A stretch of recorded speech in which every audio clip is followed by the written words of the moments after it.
KIA Kempegowda ಅಂತಾರಾಷ್ಟ್ರೀಯ ವಿಮಾನ ನಿಲ್ದಾಣದಲ್ಲಿ ಕೊರಿಯಾದ ಮಹಿಳೆಯೊಬ್ಬಳಿಗೆ ಲೈಂಗಿಕ ಕಿರುಕುಳ ನೀಡಿದ ಅಲ್ಲಿನ ಗ್ರೌಂಡ್ ವರ್ಕರ್ ಮಹಮ್ಮದ್ ಅಪ್ಪಾನ್ನನ್ನು ಬಂಧಿಸಲಾಗಿದೆ.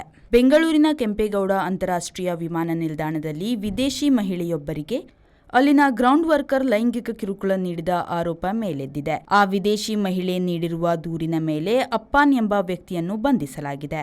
ಕೊರಿಯಾಕ್ಕೆ ವಿಮಾನ ಹತ್ತಲು ನಾನು ಕೆಐಎಗೆ ಹೋಗಿದ್ದೆ. ಇಮಿಗ್ರೇಷನ್ ಚೆಕ್ಕಿಂಗ್ ಮುಗಿದು ಟರ್ಮಿನಲ್ನತ್ತ ನಡೆದಿದ್ದೆ. ಆಗ ಅಲ್ಲಿನ ಅಪ್ಪಾನ್ ಎಂಬ ಸಿಬ್ಬಂದಿ ಆಕೆಯ ಟಿಕೆಟ್ ನೋಡುವುದಾಗಿ ಮುಂದೆ ಬಂದಿದ್ದಾನೆ. ಅನಂತರ ಆತನು ನಿಮ್ಮ ಲಗೇಜ್ನಲ್ಲಿ ಏನೋ ಇದೆ, ಅದು ಬೀಪ್ ಸದ್ದು ಮಾಡುತ್ತಿದೆ ಎಂದು ಹೇಳಿದ್ದ. ಆತನು ಏನೇನೋ ಹೇಳುತ್ತಾ ನನಗೆ ಕಿರುಕುಳ ನೀಡಿದ್ದಲ್ಲದೆ ಸ್ಕ್ರೀನಿಂಗ್ ಕೌಂಟರ್ನಲ್ಲಿ ಸಮಯ ಎಳೆದ. ವಿಮಾನ ತಪ್ಪುವ ಭಯ, ಪ್ರತ್ಯೇಕ ಚೆಕ್ಕಿಂಗ್ ಅಗತ್ಯವೆಂದು ವಾಶ್ರೂಮ್ ಬಳಿಗೆ ಕರೆದೊಯ್ದ. ಅಲ್ಲಿ ಆತನು ಎಲ್ಲೆಲ್ಲೋ ಮುಟ್ಟಿದ ಮತ್ತು ಜೋರು ಮಾಡಿದ್ದರು. ನನ್ನನ್ನು ಅಪ್ಪಿ ಥ್ಯಾಂಕ್ ಯು ಎಂದು ಹೊರಟು ಹೋದ ಎಂದು ಮಹಿಳೆ ಪೊಲೀಸರಿಗೆ ದೂರು ನೀಡಿದ್ದಾರೆ. ಕೂಡಲೇ ಕೆಐಎ ಭದ್ರತಾ ಸಿಬ್ಬಂದಿಗೆ ಆಕೆ ತಿಳಿಸಿದ್ದರಿಂದ ಅವರು ಸ್ಥಳದಲ್ಲೇ ಅಪ್ಪಾನನ್ನು ವಶಕ್ಕೆ ಪಡೆದುಕೊಂಡರು.